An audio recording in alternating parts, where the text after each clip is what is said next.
De acuerdo. Pues buenas tardes, muchísimas gracias por venir. Vamos a empezar. Ya hemos dejado el tiempo de cortesía más que suficiente para esperar. Antes de empezar, muchísimas gracias, por supuesto, a la Cruz del Sur por dejarnos este espacio para poder hablar de ciencia. Gracias. Muchísimas gracias también a Carlos y Mariana, que están allí al fondo, por toda la organización que hemos estado haciendo estas semanas. Y yo creo que ya está. Muchísimas gracias a vosotros también por venir, por supuesto. Si no hubiera nadie sentado ahí, podríamos hacer la charla igualmente, ¿no? Claro, podríamos hacerla en petit comité, pero no sería tan divertido. Sería un poquito, sí, más aburrido. Entonces, muchísimas gracias por venir y voy a presentar a la ponente, ¿vale? No me lo he aprendido de memoria. En ninguna me lo voy a aprender de memoria, os aviso ya. Pero bueno, vamos allá. Igual en alguna sí. Me esfuerzo, hago el... Bueno, la mía no me tengo que presentar. Digo, hola, soy yo. Bueno, Anabel Forte, que está aquí sentada, es natural de Yecla, en Murcia, es doctora en matemáticas por la Universidad de Valencia y profesora titular en el Departamento de Estadística e Investigación Operativa. Sí. Correcto, perfecto. No vaya a ser, no vaya a ser. Su investigación se centra en el desarrollo de técnicas estadísticas para la selección de modelos de los modelos que mejor explican un proceso determinado de interés, y el alter ego de Anabel en el mundo de la divulgación es Vallesana, y ella participa en varios programas de radio como Raíz de 5 en Radio 5 o la tertulia científica de Próxima Parada en la radio de Apunt, y en varios podcasts. También es autora del blog Vallesana Estadística casi por todas partes, porque todas, pues no, realmente, pero bueno, casi por todas partes. Entre paréntesis, sí, por eso... el cual fue galardonado como mejor blog en ciencia en los premios 20 Blogs en 2021, y también es autora del libro Cómo sobrevivir a la incertidumbre de Nextdoor Publishers de 2022. Y viene hoy a hablarnos pues, de la historia de la inteligencia artificial y hacernos pensar sobre precisamente eso, sobre qué significa pensar. Así que nada, os dejo con Anabel Forte y la habitación china. Y te hago entregar esto. Que tiene una pincita. Vale, a ver cómo va esto. ¿Da igual la posición? Sí, mientras apunte más o menos a la boca. Es una pincita. A ver. Aquí, Vale, pinza. Que es lo de... Te voy a poner más para acá. Ahí. Yo la pinza, si no hay ropa para tender, no la había visto. Bueno, buenas noches a todos y a todas. Muchas gracias por venir, muchas gracias por invitarme a dar esta charla. Y lo primero que quiero que hagamos hoy es que nos situemos en una habitación individual, ¿vale? Os voy a separar mentalmente, no puedo separaros de verdad, pero os voy a separar mentalmente. Quiero que estéis en esa habitación y que imaginéis que de repente os llega un mensaje en un idioma que no conocéis. Vamos a poner el chino porque además tiene caracteres pues, que no son los de nuestro alfabeto. Estamos allí, nos llega ese mensaje, no entendemos absolutamente nada, no hemos visto esos caracteres o no los hemos intentado leer nunca. A continuación, llega otro mensaje. Esta vez viene el mensaje escrito con los mismos caracteres, pero además viene seguido de un conjunto de reglas a seguir. ¿Vale? Vosotros recibís el mensaje, recibís el conjunto de reglas, empezáis a verlo, a compararlo, y de repente os llega otro mensaje nuevo, al que tenéis que aplicarle las reglas que acabáis de ver. Lo único que hacéis es coger las reglas, aplicarlas una a una y dar una respuesta. Al otro lado de la habitación estoy yo. Os he mandado ese mensaje, el último. Los de antes os los han mandado algunos compañeros míos. El último os lo he enviado yo. Me habéis devuelto la respuesta y estoy contentísima. Yo sí sé chino. Y me habéis resuelto una duda que yo tenía y lo habéis hecho perfecto.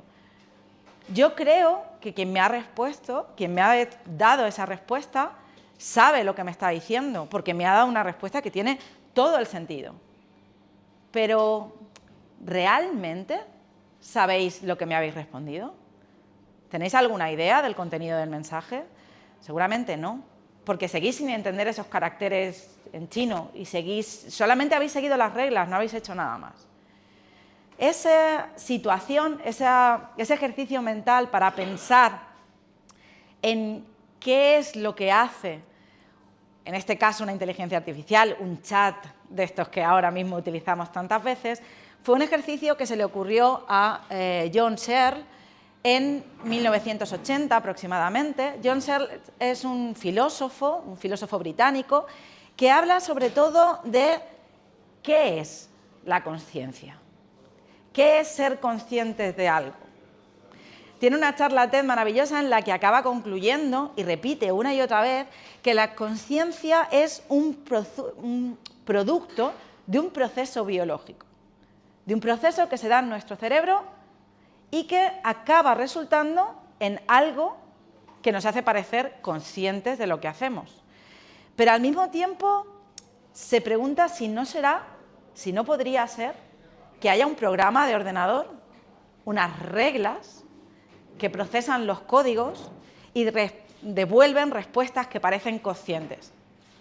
¿Somos realmente conscientes? ¿Son realmente conscientes las máquinas? Y esta es un poco la premisa de la definición que él mismo hace, o la distinción que él mismo hace sobre lo que hoy en día llamamos inteligencia artificial fuerte o inteligencia artificial débil. La inteligencia artificial débil vendría a ser resolver cosas pequeñas, como responder a un mensaje a través de las reglas que le hemos dado para responder a ese mensaje. Eso sería una tarea concreta. Si yo de repente, en vez de daros caracteres chinos, os llego con caracteres cirílicos o con algún otro tipo de carácter, pues seguramente las reglas no son aplicables y ya no podríais resolverlos y me daríais alguna cosa, un galimatías, que yo no podría resolver tampoco desde fuera. Eso es una IA débil, el no poder hacer más de una tarea o no poder salirse de la tarea para la que se está programada. Nuestra conciencia como humanos va mucho más allá y nos permite no solo resolver una tarea, sino resolver cualquiera y además pensar sobre la tarea que estamos resolviendo y analizar el proceso por el que la estamos resolviendo. Esa es la idea de conciencia un poco que nos transmite Searle y, bueno, pues de momento la IA todavía está en esos pasos de la IA débil, pero no sabemos si algún día podrá llegar a ser esa otra IA fuerte que podamos decir que tiene una conciencia real. Y dicho esto, entonces, ¿qué es la IA? ¿Qué es la inteligencia artificial esta que estamos escuchando continuamente? Y para hablar de eso, para hablar de la historia, de cómo hemos llegado hasta aquí, hay que empezar por Turing, por Alan Turing. Si hablamos de inteligencia artificial y no hablamos de Alan Turing, pues es un poco raro. Sobre todo porque para mí él da una de las primeras definiciones o intenta atacar por primera vez esta idea de si la IA es consciente y es inteligente o no lo es realmente, aunque tenga el nombre inteligente en el título, y luego veremos por qué se llama inteligente, ¿no? Pero él lo que viene a decir es si pueden las máquinas pensar o por lo menos si pueden imitarnos. Las imágenes, muchas de las imágenes que traigo aquí están hechas hoy por inteligencia artificial y tengo que deciros que a veces las reglas no las sigue del todo bien y algunas imágenes me han costado un poquito más de la cuenta. Pero bueno, ya llegaré a alguna que os contaré la anécdota detrás porque ha sido muy divertido. La cuestión es que lo que Turing plantea es si las máquinas van a ser capaces de imitarnos. Ya no tanto es si van a ser capaces de pensar, porque no sabemos qué significa pensar, no sabemos qué significa ser conscientes, no tenemos realmente una definición concreta, porque toda definición que venga sobre esas cosas viene de nuestra forma de pensar, con lo cual, filosóficamente hablando, definirlo es algo bastante complicado. Así es que nos vamos a quedar con esa definición más simple. Vamos a hablar de inteligencia artificial si las máquinas son capaces de imitarnos hasta el punto de que no somos capaces de saber qué es una máquina, ¿no? Que lo hacen también, al menos en una tarea, que no somos capaces de ver qué es una máquina. De hecho, eso es lo que Turing plantea en el artículo en el que habla del juego de la imitación como el test de Turing. Es algo que hemos, bueno, prácticamente las máquinas que tenemos ahora mismo ya lo han superado todas, y juega a algo parecido a la habitación china. Turing lo que hace es entrevistar a una supuesta máquina o persona y esto es una simplificación un poco del test de Turing, pero la idea es esa, entrevistar a la máquina y ver si somos capaces de distinguir si es una máquina o es una persona. ¿vale? Ese sería un poco lo que hay detrás. Si no somos capaces de distinguirlo, pues nos está imitando muy bien y pues ya está, pues es una máquina inteligente. Si queremos una definición un poquito más formal, no tenemos que ir a unos años más tarde. Esta definición es de Marvin Minsky, es uno de los primeros ingenieros o matemáticos que desarrollan todo lo que hoy en día llamamos redes neuronales. Son uno de los primeros que empiezan a pensar en la idea de red neuronal. Incluso diseña un pequeño ratón que hace, o por lo menos tiene, neuronas parecidas a las nuestras, ¿vale? Entonces, Marvin Minsky define la inteligencia artificial como la construcción de programas de ordenador que se involucran en tareas que actualmente son realizadas, actualmente estamos hablando de los años 50, que actualmente son realizadas de manera más satisfactoria por los seres humanos, ya que requieren procesos mentales de alto nivel como el aprendizaje perceptual, la organización de la memoria y el razonamiento crítico. Es decir, que vienen a imitarnos, ¿no? De alguna manera. Lo mismo un poco que decía Turing. Bueno, y esa es la idea de la inteligencia artificial. Entonces, en definitiva, de lo que se trata la inteligencia artificial es de aprender a ser humano. Ese es el objetivo. ¿Y cómo se aprende a ser humano? ¿Cómo se aprende a pensar? Claro, tenemos que pensar en qué es pensar, otra vez. Entonces, hay como tres paradigmas, tres maneras de entenderlo que además han ido sucediéndose a lo largo de la historia. La primera es aprender a partir de reglas. O sea, a ti te dan unas reglas como las de la habitación china para resolver un código, pues tú seguirás esas reglas y podrás llegar a resolverlo. Otra forma es que te den una base, unas reglas, pero no unas reglas muy elaboradas que lo tengan todo, sino que te den una base y tú desde ahí aprendes. Y a partir de las cosas que vas observando, vas cambiando y vas dirigiendo tu manera de pensar. Pero también tenemos otra forma y es, yo te lanzo al mundo y tú solo aprendes de lo que ves, de lo que hay. Esto es una discusión también muy filosófica y es si los seres humanos llegamos con una serie de reglas básicas y después aprendemos, o si directamente aprendemos sin que tengamos ninguna regla básica instalada en el cerebro, ¿no? Instalada, permitirme decirlo así, ¿no? No estoy diciendo que seamos máquinas, como decía John, ¿vale? Bueno, entonces estos son los tres paradigmas en principio. Y al principio de todo, lo primero que se planteó es vamos a hacerlo en base a reglas. De hecho, hay como tres conferencias inaugurales, o sea, tres momentos de la historia en los que se empieza a forjar la inteligencia artificial. Esos tres momentos son primero un simposio que no tenía nada que ver con ordenadores, es un simposio donde nace la ciencia cognitiva o la cibernética, ¿vale? ¿Qué significa? Pues intentar entender cuáles son las reglas por las que los humanos nos transmitimos información o hacemos determinadas cosas. ¿Por qué yo, cuando toco el fuego, retiro la mano? ¿Qué proceso hay en mi interior, en mi sistema nervioso, para que yo llegue a hacer eso? ¿Vale? Entonces, en ese simposio se empieza a pensar en ese tipo de cosas. Unos años más tarde, esto fue en 1948, en 1955, en una conferencia, en el marco de una conferencia que sí que era ya de ordenadores, las primeras conferencias que tenían que ver con computadoras, en esa conferencia hacen una especie de sesión que se llama Máquinas que piensan, ¿vale?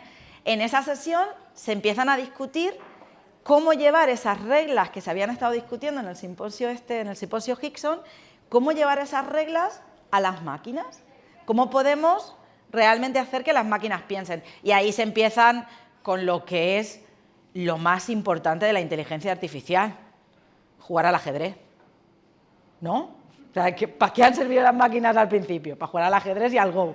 Eso era lo más importante del mundo. Entonces ahí se empieza a sentar esa base de para qué se pueden utilizar las reglas y cómo se pueden poner en las máquinas. Y a partir de ahí hay un grupo de investigadores que dicen vamos a juntarnos un verano, ¿no? Pues ¿qué hacéis en verano? Descansar. Pues ellos no, ellos querían montarse la inteligencia artificial y deciden que se van un verano a Dartmouth, a una universidad, a juntarse allí, a discutir todas las reglas estas básicas y a intentar ponerlas en una máquina. Piden dinero, en esa época, ¿a quién había que pedirle dinero? Pues a Rockefeller. Pues piden dinero a Rockefeller y les da dinero para hacer ese simposio de verano. Fue un poco un chasco, ¿vale? Tengo que decir. Porque en la ciencia pasa que somos todos unos egos andantes, o sea, no lo vamos a negar, y entonces cada uno pensaba en sus cositas. Entonces llegaron allí, se supone que iban a ir unas 12 personas, pero bueno, el que iba a ir los 3 meses de verano va un mes, el que iba a ir 15 días va un día, y entonces las discusiones que se pensaban tener en esa conferencia se quedan un poco diluidas, pero bueno, cada uno trabajando en su tema, empiezan a sentarse muchas bases que son las bases de la inteligencia artificial actual. Y bueno, dejadme que os presente un poco a estos señores, y digo señores porque son todos señores. Ya está, no había ninguna señora de momento. Bueno, quienes pensaron en organizar la conferencia y pidieron el dinero y demás eran Nathaniel Rochester, Claude Shannon, Marvin Minsky y Robert McCarthy. ¿Qué era? Bueno, el principal, digamos, el que tenía la idea en su cabeza y lió un poco a todos los demás fue McCarthy. Claude Shannon se le considera uno de los padres de la informática, ¿vale? De cómo meterle información a la máquina, de hecho es el padre de la teoría de la información. Marvin Minsky, ya lo he comentado antes, era el que un poco planteó la idea de esa definición de inteligencia artificial, aunque el nombre parece que quien se lo dio fue McCarthy, ¿vale? Y bueno, trabajaron juntos por un motivo o por otro, entre IBM y los laboratorios Bell, que son los laboratorios estos de los teléfonos. Entonces, bueno, como que trabajan juntos, empiezan a hablarse y deciden que van a montar esta conferencia. Pero allí también estaban presentes, aunque no de forma física, porque no fueron allí, pero sí estaban presentes de una manera o de otra estos dos señores, McCulloch y Pitts, Warren McCulloch y Walter Pitts. ¿Qué fue lo que hicieron? ¿Reconocéis ese tercer dibujo? Las neuronas de Cajal, nuestro Cajal. Ya que había alguien que podíamos poner que fuera patrio, había que ponerlo, ¿no? Bueno, las neuronas de Cajal fueron muy importantes en esto porque lo que McCulloch y Pitts hacen es sentar las bases de cómo podemos pasar de la idea de una neurona a una neurona artificial. Vamos a pensar un momento en una clase de biología, ¿vale? Dejamos lo que estamos haciendo y vamos a clase de biología. ¿Qué es una neurona?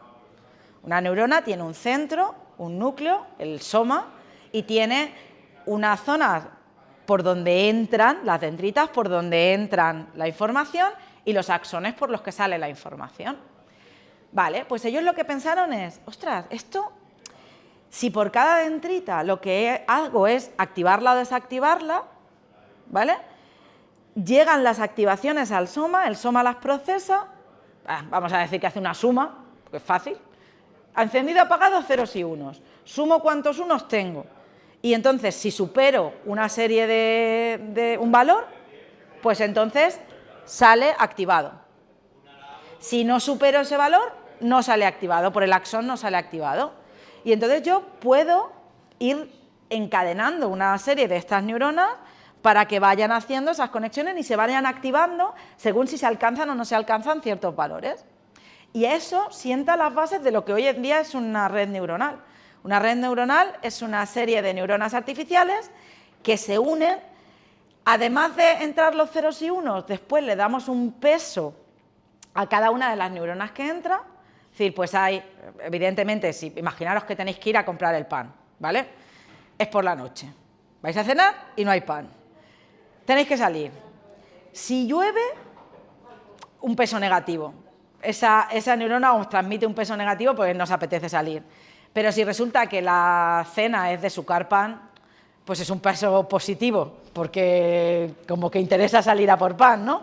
Entonces, fijaros que voy sumando, habrá cosas que se activan o no se activan, porque llueve o no llueve, porque la cena es de mojar pan o no de mojar pan, y cada una tendrá un peso diferente. Combino todos esos pesos y al final la neurona se activará y saldrá por pan, o la neurona no se activará y no saldrá por pan, ¿vale?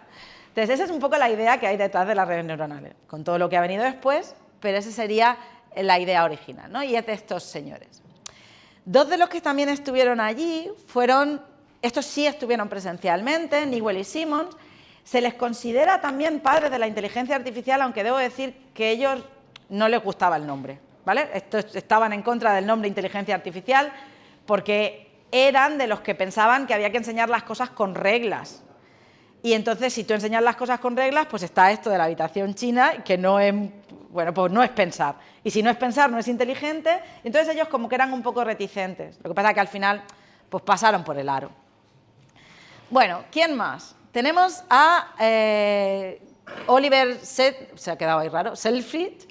Oliver Selfridge tenía una cosa que no sé si trabajáis en oficina o no, pero él pensó en algo que si trabajáis en oficina vais a entender enseguida. Cuando estáis en una oficina y hay distintas jerarquías, ¿no? Digamos que los que están por debajo son los que hacen el trabajo más duro, el primer trabajo, y les pasan los informes a los que están por encima, ¿no? Los que están por encima, pues también hacen sus informes a partir de esos informes y se los pasan al último nivel, donde en el último nivel se toman las decisiones, ¿vale? Pues Oliver pensó en algo parecido y lo llamó el pandemonium, el lugar de todos los demonios. Igual vuestros compañeros de oficina no son demonios y no se gritan mucho, pero él los visualizaba como demonios gritándose, ¿vale? ¿Y para qué servía ese pandemonium?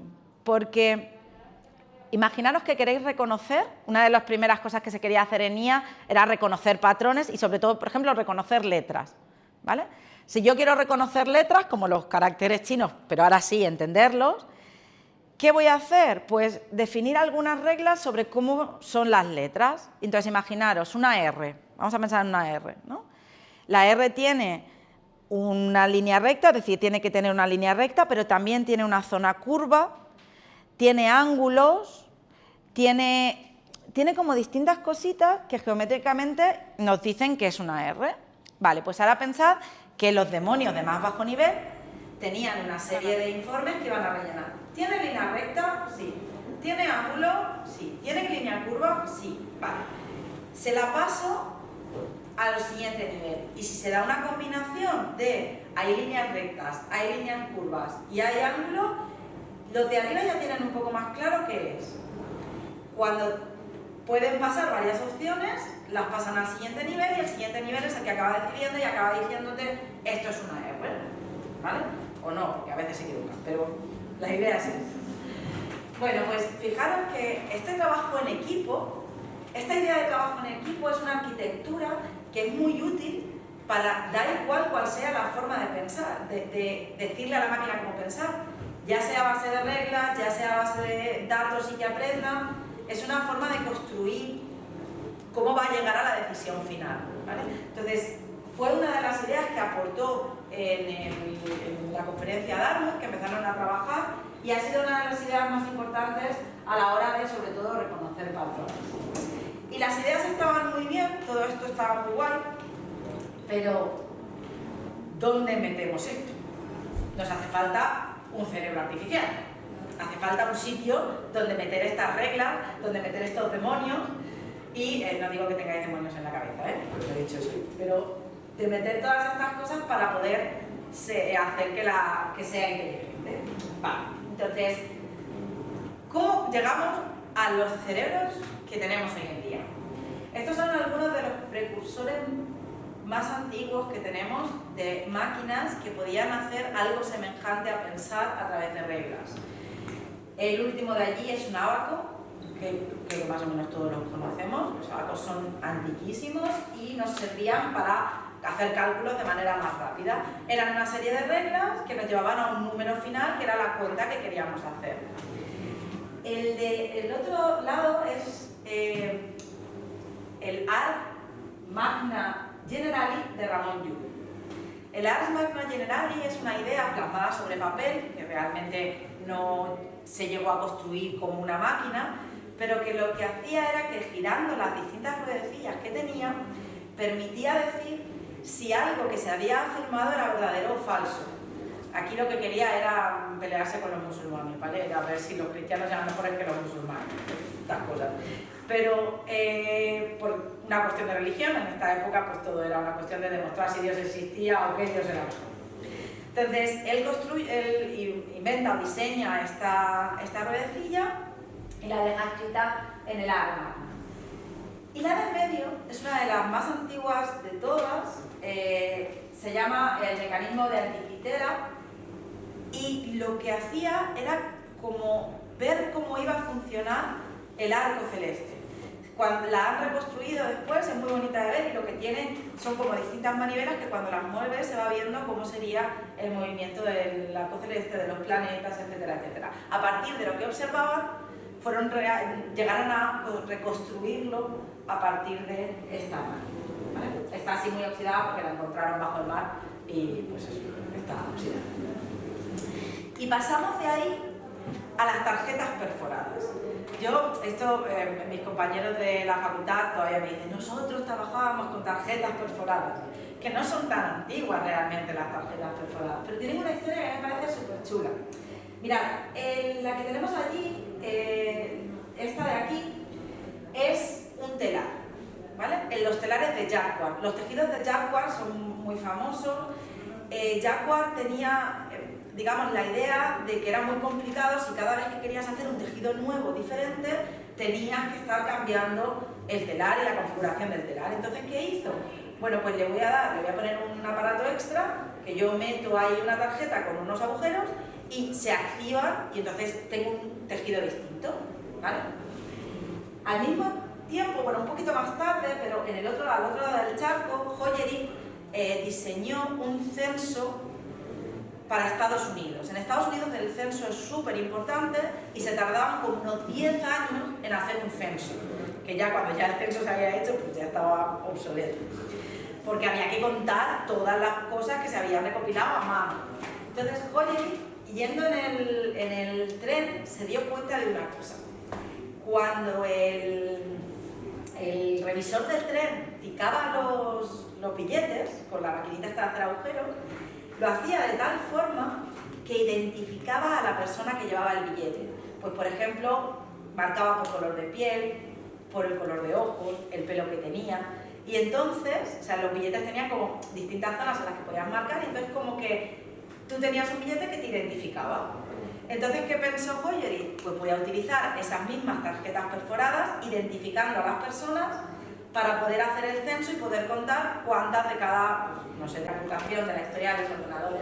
Leonardo Torres Quevedo construyó lo que se llamaba el aritmómetro electromecánico, en definitiva, pero que permitía, a través de esos encendidos y apagados, permitía llegar a hacer cálculos bastante complejos. También diseñó un jugador de ajedrez, ¿vale? Como lo he dicho, el ajedrez era lo más importante. Bueno, otro de los grandes, de los importantes, y también utilizó la misma idea de encender y apagar, ¿no?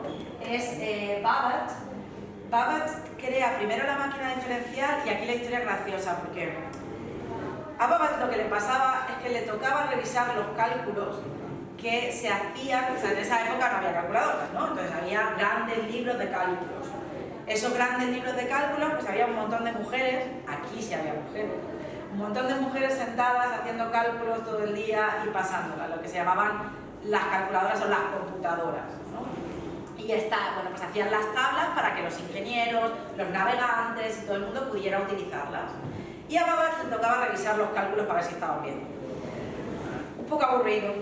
Entonces, ¿qué dijo? Pues voy a hacer una máquina que lo haga automáticamente. Y pensó en la máquina diferencial, pero claro, era un señor con muchos pensamientos, y antes de que le diera tiempo a construirla ya estaba pensando en algo nuevo, que era la máquina analítica, que podía hacer cualquier cosa, ya no solo lo de revisar los cálculos, sino cualquier cosa que nosotros le ordenásemos.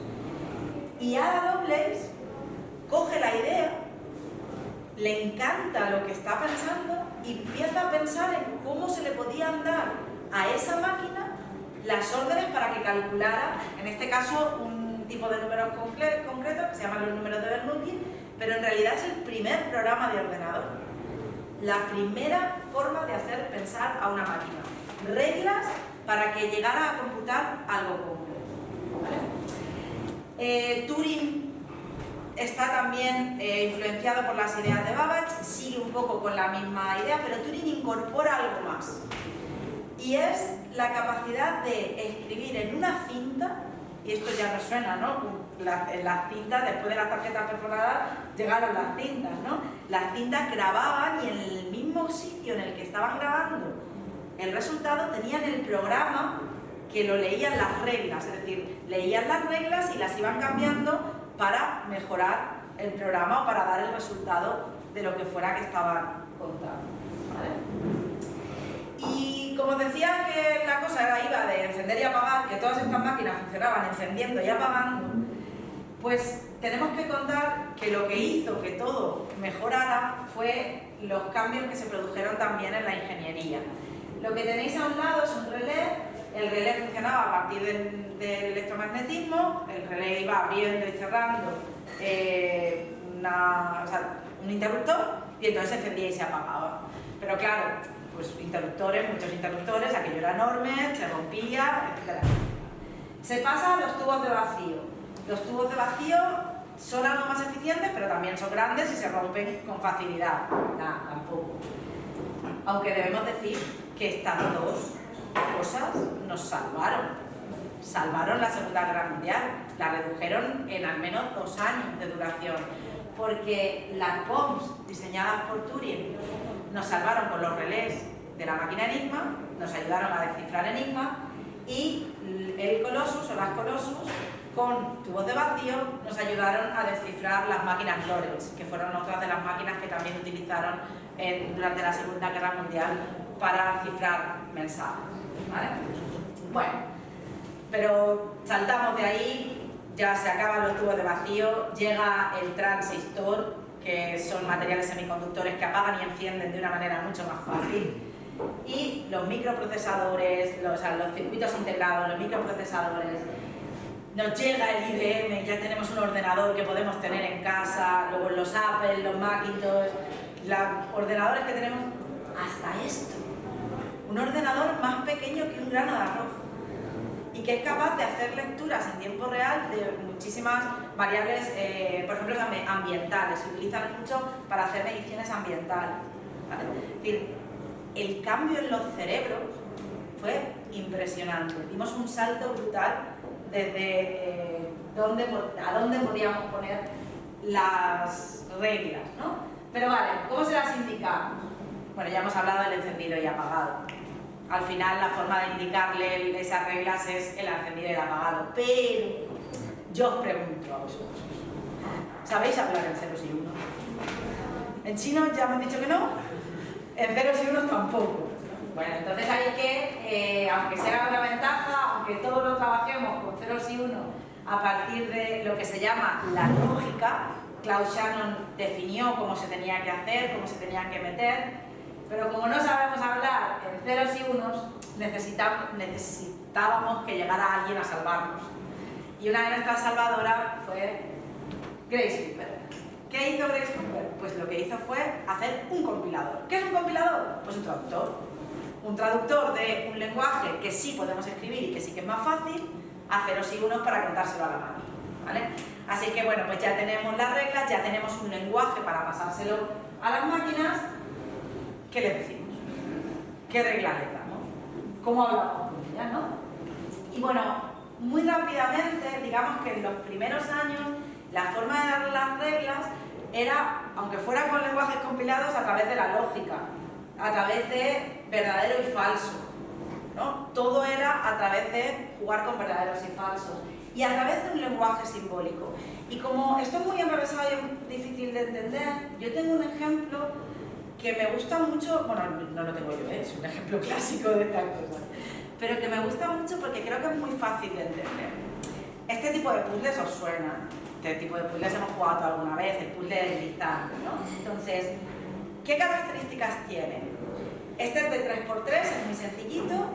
Imaginaros que en vez de tener un dibujo ponemos números 1, 2, 3, 4, 5, 6, 7, 8 y vamos a intentar ponerlo en orden, ¿vale? O sea, es nuestro objetivo. Vale. ¿Qué es lo que necesitamos para trabajar con lógica y con lenguaje simbólico? Pues necesitamos símbolos que podamos transformar y que podamos llegar de manera que hagamos esta transformación, podamos llegar a comprobar si realmente está bien o no. Es decir, cada vez que yo hago un cambio, por ejemplo, puedo llegar a decir si es correcto o no. ¿Vale? Entonces vamos a ver cómo funcionaría. Vaya, no se ve muy bien, pero ahora lo digo. En la parte de arriba del todo tenemos la primera posición, ¿vale? El símbolo que vamos a utilizar es este código donde tenemos 3 números entre paréntesis, otros 3 números entre paréntesis, otros 3 números entre paréntesis. Primera fila, segunda fila, tercera fila. Y una B en el hueco que queda en blanco, ¿vale? Entonces, empezamos. Arriba de todo está la 283, abajo estaría la 164 y vamos a dejar, el blanco se queda en medio en la fila de abajo, ¿vale? 7B, 5. Bien, ahora, ¿cómo vamos a movernos? La regla. ¿Cuál es la regla? Pues que el blanco puede pasar a un lado, o sea, a la izquierda, a la derecha o arriba. Si está en el límite, ya no puede pasar hacia el otro lado, tendría que ir hacia la izquierda, tendría que ir hacia arriba, ¿vale? Entonces, esa es la forma de poder girar. Y eso es lo que vamos a hacer. Vamos a ver qué maneras podemos de deslizar. Y los 3 cambios que se pueden producir en este caso es que la B puede ir hacia la izquierda, que puede ir hacia la derecha, que puede ir hacia arriba. Y cambiar nuestros símbolos. Y así podemos ir completando todo el árbol hasta que lleguemos a un momento que sea la solución final. Y que ya hayamos llegado a donde queremos. Habremos resuelto el puzzle. Habremos resuelto el puzzle a través de hacer un montón de combinaciones. ¿Y es que estamos juntando? Verdaderos y falsos, de si se cumple o no que hemos ordenado el puzzle. Estamos utilizando reglas de cómo puede cambiar el B y poco más. Y lenguaje simbólico. Esa es la idea detrás de estas primeras formas de pensar, que también valían, adivinar para qué, para jugar a la ajedrez. Bueno, y vamos con el primer chatbot. Esta es otra de las máquinas que utilizaba esto, esta era Eliza, ¿vale? Y Eliza, pues tú le podías preguntar cosas. Y, bueno, voy a leeros la conversación, pero es muy divertida. Dice, soy el psicoterapeuta, por favor, descríbeme su problema. Eso es lo que dice Elisa, ¿vale? Dice, cuando termine de hablar, por favor, dele a Enter 2 veces. Vale. Tengo un terrible dolor de cabeza. Dice, quizá debería consultar a un doctor en medicina. Yo soy solo un psiquiatra. Bien, de momento vamos. Dice, o sea, le contestamos, ok, eso haré. Dice, ¿me puedes elaborar un poco más sobre ese resultado? Y le dice, ¿de qué me estás hablando? No puedo elaborar. Te veo luego. ¿Por qué dices eso? Dice, estás hablando sin sentido. ¿Qué te hace creer que estoy hablando sin sentido? No estás teniendo ningún sentido. Es decir, empieza a liarse con la conversación en la que está. Digamos que Elisa era capaz de captar palabras y contestar en base a esas palabras. Una especie de regla de si él dice esto, lo más probable es que esté hablando de esta situación y yo te voy a contestar en base a esa situación, ¿vale? Pero no era, desde luego, para nada capaz de pensar ni nada así, ¿vale? Bueno, vamos un poco más allá de las reglas, porque claro, esto que pasa es que se queda corto. Si tenemos que pensar en cómo darle reglas para absolutamente todo, es imposible que nos llegue a imitar, porque ¿sabemos realmente cómo hacemos las cosas? No sabemos realmente cómo configuramos las frases o cómo... No, es difícil dar unas reglas para todo, absolutamente para todo. Entonces, íbamos un poco más allá y vamos a hablar del aprendizaje. Llega el momento de dar el salto y empezar a aprender. Ya no nos dan reglas para todos, sino que tratamos de aprender, ¿no? Entonces, tenemos aprendizaje supervisado, aprendizaje no supervisado. ¿Esto qué es? ¿Cómo aprenden los niños? Pues porque yo les digo, esto es un gato. No es verdad. Le decimos, esto es un miau. Lo sabéis. O esto es un guau. Pero bueno, los niños son muy inteligentes y relacionan miau y guau con perro y gato y ya ahí ya vamos bien. Pero esa es la forma en la que aprenden. Eso se llama aprendizaje supervisado.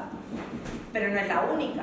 Porque a veces se caen, se hacen daño y saben que no tienen que hacer determinadas cosas.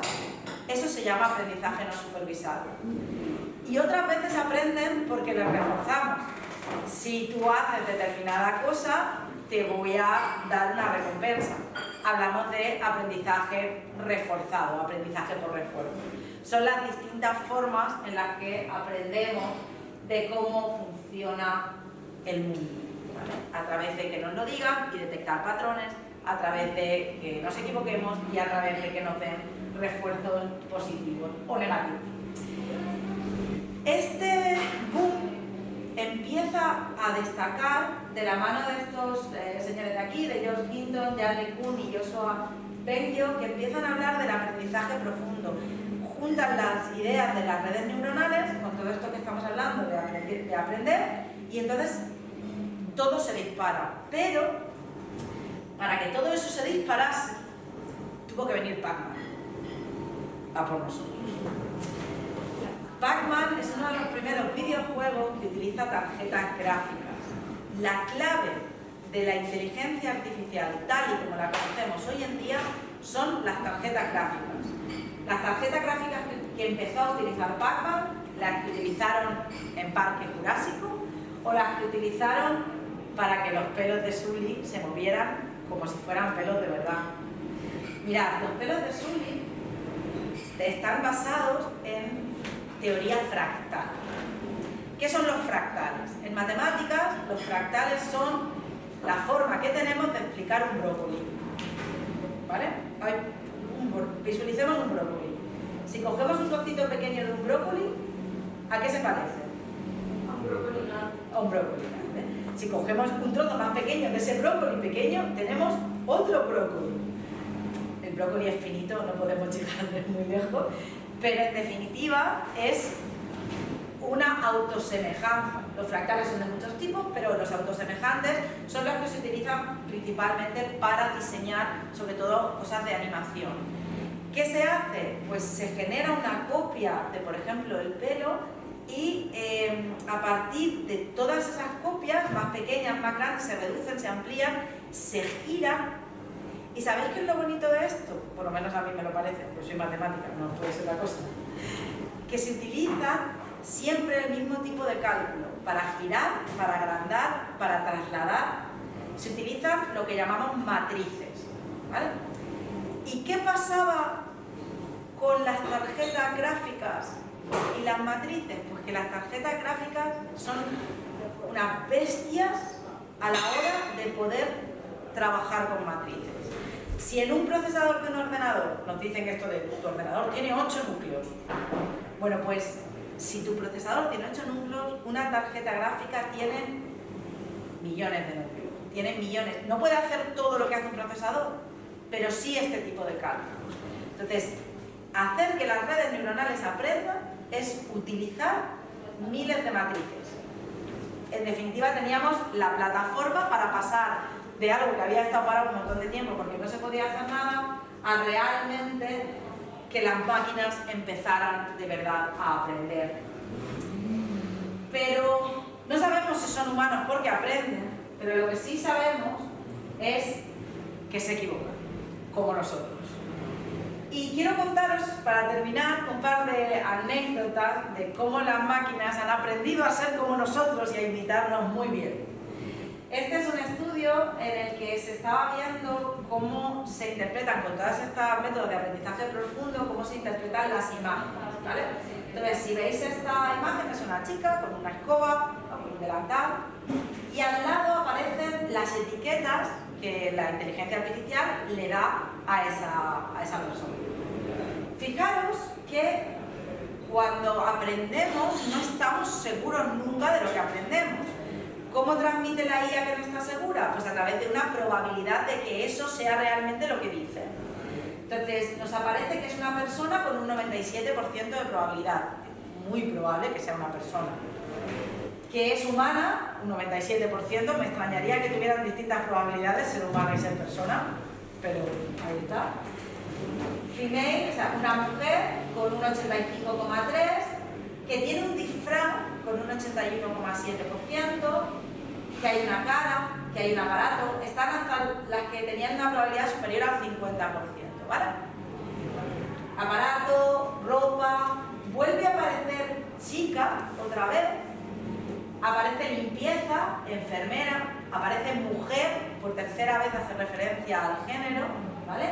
Y con eso tendremos todas las categorías que clasifica.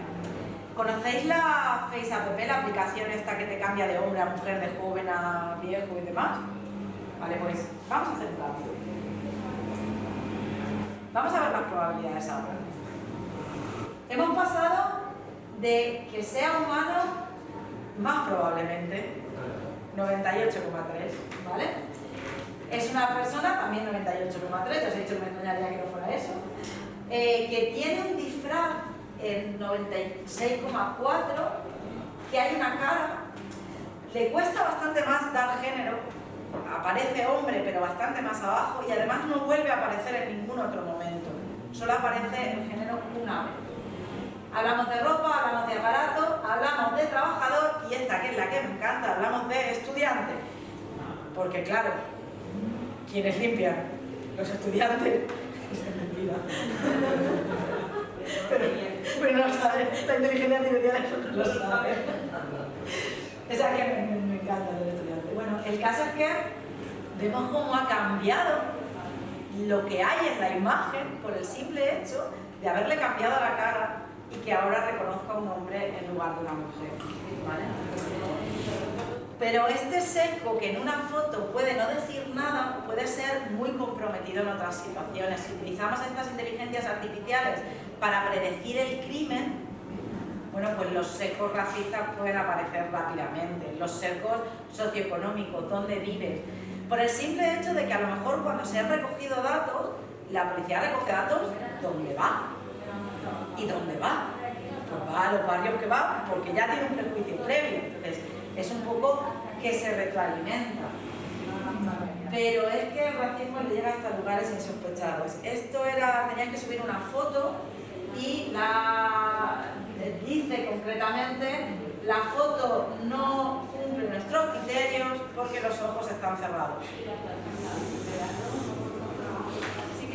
Bueno, desde las primeras inteligencias artificiales que no eran capaces de reconocer las voces de mujeres o de afroamericanos y que no era capaz esto de que tu móvil te vea la cara y se desbloquee, pues si era negro no se podía, ya está, no te veía, tenía muchos problemas. Entonces tiene muchos sesgos todavía de este tipo y el problema que tiene esto es que los sesgos de la IA retroalimentan nuestros sesgos y nuestros sesgos retroalimentan los sesgos de la IA. Porque muchas veces lo que se alude cuando se habla de esto es simplemente, bueno, jolín, yo tengo sesgos, toda la sociedad tiene sesgos, pues es normal que la IA aprenda de esos sesgos, refleja la sociedad en la que vivimos. Sí, pero ¿qué pasa? Y es lo que dice este artículo, si cuando la inteligencia artificial transmite un sesgo, ese sesgo pasa a nosotros y nosotros lo volvemos a pasar como datos para otra IA, estaremos retroalimentando los sesgos que se producen. Y es que, en definitiva, sea consciente o inconscientemente, la IA juega a imitarnos y lo hace perfectamente. Muchas gracias por escucharme.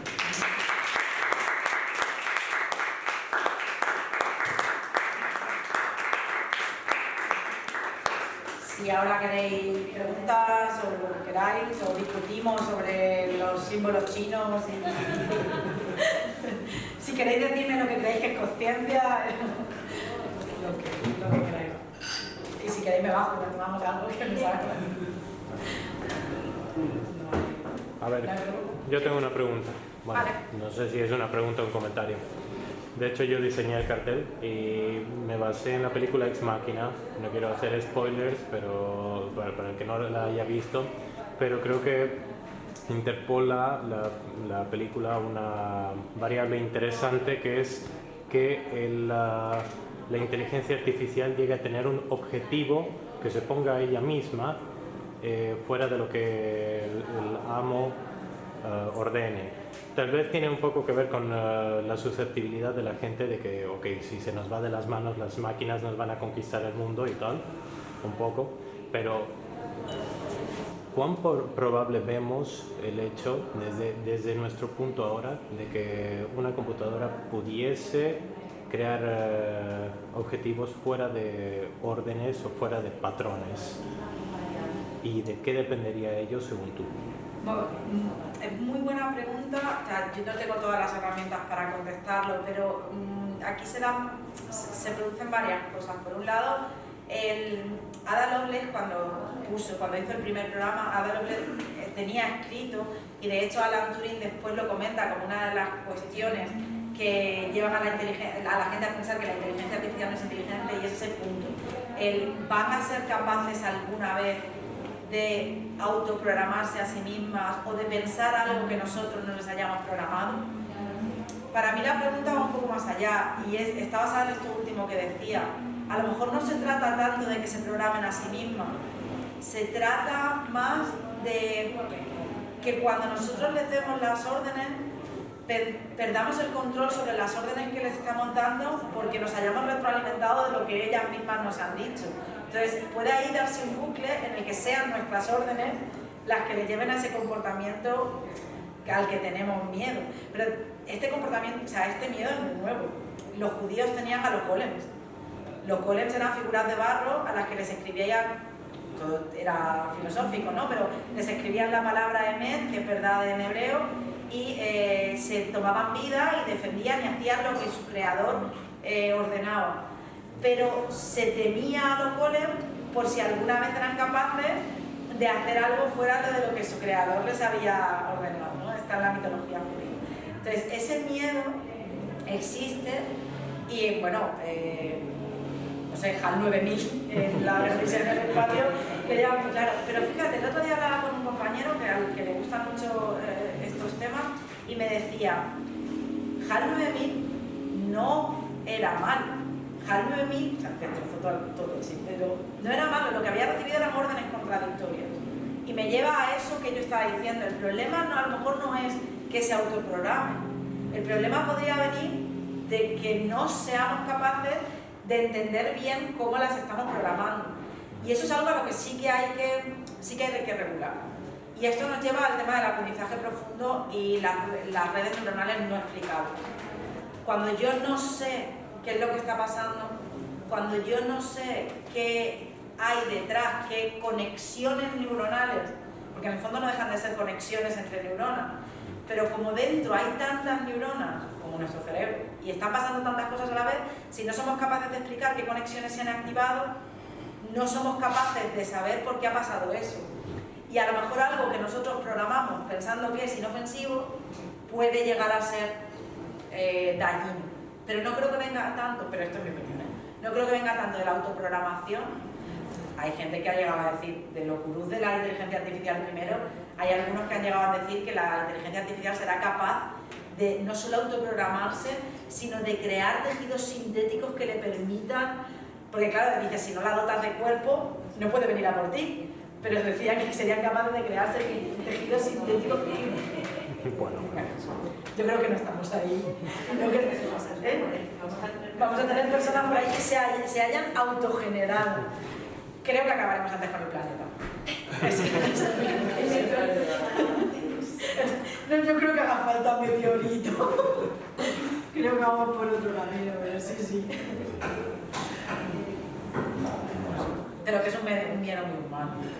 Si pudiese acotar, también tengo entendido que hay pruebas ahora mismo de crear inteligencias, bueno, de crear sistemas que no solamente se remitan a cumplir las órdenes, sino que intenten dar órdenes a otros sistemas, ¿no? Una inteligencia artificial a otra, y que dependiendo de su retroalimentación, esta tenga una respuesta y la emisora también tenga otra, y se creen como unos nodos complejos de conversación y ahí puede que hayan en parte las respuestas de cómo de qué podríamos esperar de la respuesta de una inteligencia artificial que la hemos creado a partir de eso, de patrones. A ver, en el fondo eso lleva inventado desde el tiempo de las reglas, porque todo el tema del pandemonium tiene que ver con eso, pero también luego hay otros sistemas llamados sistemas de flacos de pizarra que lo que hacían era eso, era comunicar distintos niveles de reglas, distintos niveles de inteligencia. Los sistemas expertos también hacían eso, lo que pasa que es verdad que no tenían la capacidad que tienen hoy en día estas de aprender. Entonces, no lo sé, pues podría ser, pero si tú la primera no la has programado para... no lo sé. Quiero pensar que no. O no, pero no. Puede ser. La tecnología, desde luego, para que se hagan ese tipo de retroalimentaciones existe. Pero no sé. A ver si vais a salir esta noche comiendo de aquí tampoco. Eso.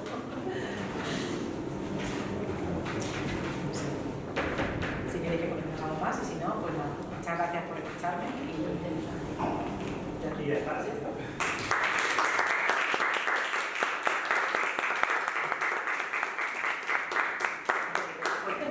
Como somos pocas personas, pues hay pocas preguntas. Sí, sí, no. Es lo natural. Sí, sí. Pues nada. Muy bien. Sí, Todas las charlas, aviso ya, van a ser muy interesantes. No hay duda. Pues nada, muchísimas porque a gracias. los ponentes los agendo, ¿eh? Claro. A sabiendas de que... No una inteligencia artificial que va a saber. No, la inteligencia natural, voy a aconsejar. Nada, muchísimas gracias por tu fantástica ponencia, muchísimas gracias a todos por venir y nos vemos, la gente que está también conectada por ahí, nos vemos dentro de 2 semanas. Vale, bueno, ahora no es que os echemos aquí del bar, ¿no? Pero como que concluimos esto y ahora ya nos podemos quedar tomando algo, jajaja, y lo que surja. Pero nada, nos vemos en 2 semanas con... Bueno, voy a decirlo, claro. Con Arcadi, que casualmente ha venido a vernos, que nos hablará de la... ¿Solo de la física o de la ciencia en general? Ciencia en general. Ciencia, porque la química también, realmente. Bueno, es una pena de la química. Pero si hay química, no hay medicina. No, claro. Esa era el chiste. La semana, o sea, dentro de 2 semanas, el 14 de marzo, concretamente, hablaremos de gastrociencia, de la física y la química, principalmente de la comida. Y intentaremos entender pues, todo ese tipo de pues, ese laboratorio, ¿no? Que es la cocina, cómo funciona hasta un nivel científico. Y nada, esperamos que podáis venir y nos vemos en 2 semanas.